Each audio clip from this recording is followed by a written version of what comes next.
Hi, my name is Ken. And my name is Jason. And today on a very special episode of Two Guys and Some Cardboard, we're playing the Super Mega Ultra Combo board game.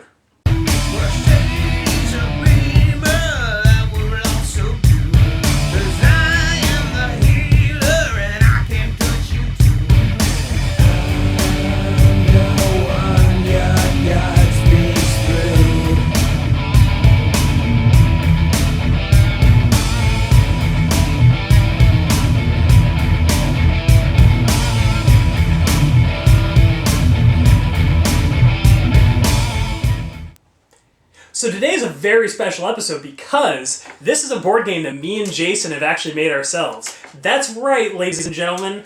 This game was designed by yours truly and Jason Fawcett. We've been working on this game since late in the year 2000. Yeah, so we've been working on this for almost 14 years, and we think it's finally ready to show you guys. Yep, it's a wonderful abstract game that's fun for the whole family, and it actually uses components that can be cobbled together from all of your other games. So, plus a few everyday items. Well, a few common household items. Yes. We're just trying to make sure we're just sort of cutting the cost for everyone. Make it accessible, the most accessible we can make it to all families. Exactly.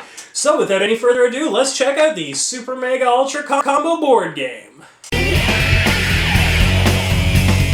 So, first, let's go over the components for the Super Mega Ultra Combo board game. First, get some meeples of various colors and just pour them right into the center of the board, kind of like such. As part of the game, any meeples that accidentally get left inside the bag are actually thrown into the garbage. The bags are actually part of the components as well. You're going to be wanting to use these later. I'm just going to put them off to the side. Then you got some various cardboard circles and square things. You just sort of shove those on top of them as well. Sometimes you get these little paper bits. They just sort of come with the game, I think. Then you just go to your drawer. It's usually by the silverware where you keep the bridges, and we just throw some bridges in there for good measure. All right, so then you go to the jar and you get your dice, and then you just kind of pour the dice in there too. And you want a crap ton of dice, not a. We're Canada, so this is a metric crap ton, not an imperial crap ton. So yeah, and that's it for these components. Wait, actually, there's some more things we should probably get in. So going on with the theme of household objects, grab some. You'll need some salt and pepper, probably a hammer. Just get it right into the bits. Just get it right into the bits. A blue candle, unlit. It has to be unlit. If it gets lit, it's the end of the game. Admittedly, I had to go out and get some of these, but these are some drill bits. Usually, you want an owl statue. Otherwise, how would you know who the starting player is? And a dog. Each copy of the game will come with a dog. No, come back. You're part of the game.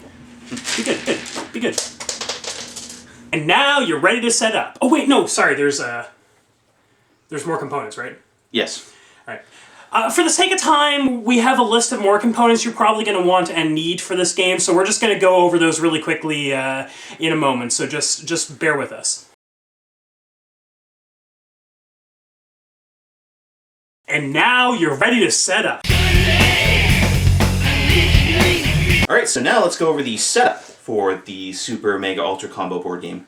First of all, lay out a scoring track. It doesn't matter which one, surprise us. Next, place a meeple in each player's color on the 0 space. Now Jason, what would you do if there is not a 0 space on your score tracker of choice? Just mark one in with permanent marker. Alright. Next, each player takes 2d6 and rolls them, recording the total. Alright, I got 8. I got 11. So, if you rolled at least one even number, and I think we both did, you can add a die to your pool with a number of sides as close to half of their roll without going over as possible. So since I got an 11, that makes half of it 5.5. Alright, and Ken has an 8, so half of 8 is 4, so he adds a d4. Okay. There we go, got a d4. Alright, so you're going to do this 15 more times and calculate your grand total. Alright, so after totaling everything up, I rolled 598 and Ken rolled 1010. So the player with the highest grand total, which in this case is Ken, can begin sorting the tokens, while the other player lounges about sipping a beer. As a note, the beer must be completely finished by the time the tokens are set up, or that player gets a permanent -2 to their stealth rolls for the remainder of the game. Next, pull out an ecliptic-centered star chart and determine the current location of all 9 planets plus the Sun and Moon. If 2 or more objects are in the same constellation, convert the letters in that constellation's name into numbers, add them up, and divide them by the square root of the current date. In the event that 2 or more constellations are tied, take the average of the tied values. Next, take a topographical map of the local area and subdivide it into 25 equal squares in a 5x5 grid. Starting in the top left corner and moving left to right, top to bottom, count until you've reached the number determined in the step above. Mark this square with an X. Each player must now race to place a flag of their color atop the highest point within that grid. So, excuse us for a few hours. We just have to run in plant flags. I'm gonna head start! Alright, so whoever manages to place the flag at the highest point first... It was me! It was entirely Ken. It was totally me! May now select any introductory calculus textbook.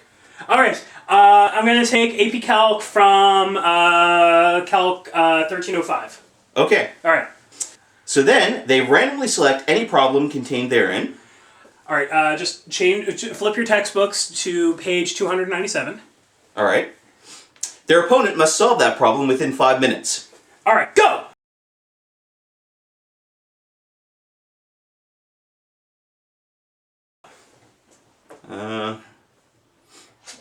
What, Jason? Did you forget your homework? Sine alpha over b. Ah! Yes, that was right. Okay, so if they do, they are given 1.735 grams of salt, which they must keep in their spice reliquary. Just, can you pull out your hand? I need my spice reliquary too. Well, no, well, we don't have that ready yet. There you go. Well, this... Wait, no, no, come on, that's not a spice reliquary, that's a dice constabulator. Oh my god, Jason, you're just using the bench. I don't even know why we have a dice constabulator. If they fail to complete the problem within the prescribed time, then their opponent gains the Crown of Obedience and may determine the winner of ties whenever the Scarlet Council is convened.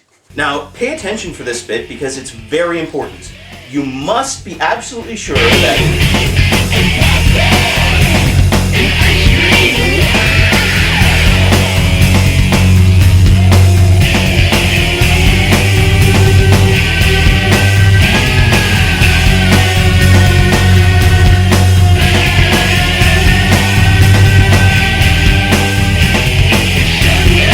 Obviously remember to wear gloves at all times during the procedure.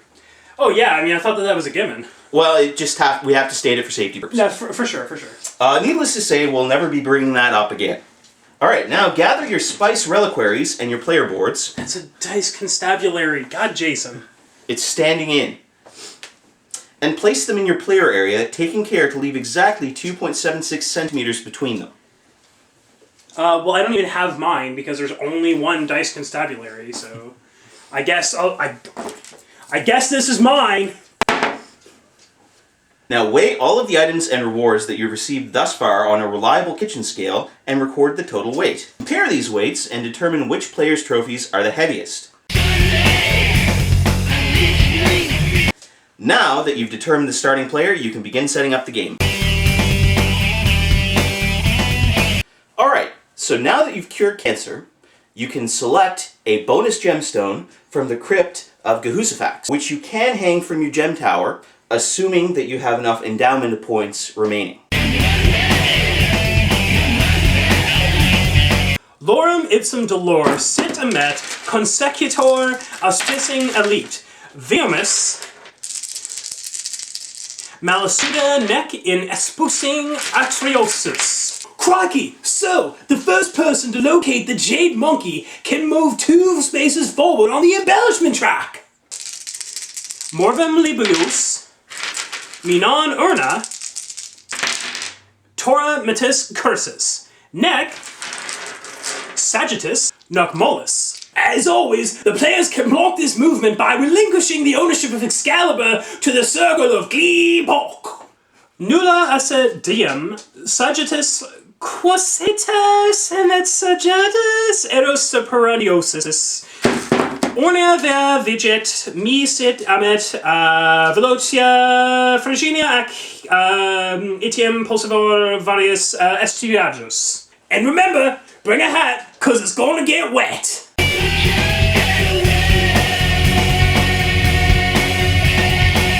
right, so that was the Super Mega Ultra Combo board game. Jason, what did you think? Personally, I'm going to give this 74.6 out of 5 meeples. Really that low? Okay. There's still some production issues. Yeah, what can I say? Okay. I really think this game will catch on. It's beefy enough for diehard gamers, but it's actually simple enough for newbies too. I'd have to say so. It's very newbie friendly. Yeah. Exactly. Yeah. Also, to make learning easy, we've included a link to our 23,453 page manual. Everything was actually laid out step by step in logical order with tutorials and diagrams where necessary. Then, for an added bit of fun, we took that rulebook, we translated it into Chinese, and into Sanskrit. Mm-hmm. Then we just took all of the characters and jumbled them around randomly. So then it's sort of like an ARG where you sort of have to You have to decode. You decode the rules as you go along. Yeah, it's such a. I don't know. I think this is going to be excellent. Exactly. I can't wait till this catches on. Yeah. I am personally going to have to give it 345 meeples out of 5. Fair enough. Yeah, so I just think that it's a better game than Jason is trying to pull it off here. I really think you're selling us short. We are pretty awesome. We're basically the best ever. Yes. Absolutely. 100%. Mm-hmm. No ifs, ands, or buttocks. I'd have to say, as far as things that we could sort of improve on with this game, possibly just making it more better. I like it when things are more better. We may actually have to dial back a little bit on the awesomeness. I think there might be too much awesome in there. I don't really think you can have too much awesome, though.